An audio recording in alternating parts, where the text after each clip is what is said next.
adding Echinacea to your summer garden is a great way to get color at a time of year where things are starting to dwindle down.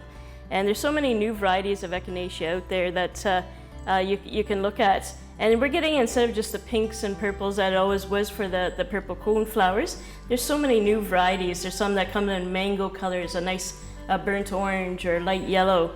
There's even a variety called Cheyenne Spirit, which is what we have in front of us now, that actually is a mixture of colors. So when you buy it, it comes out in a variety more into your orange yellow tones, and it's just a great way to get that color in your summer garden.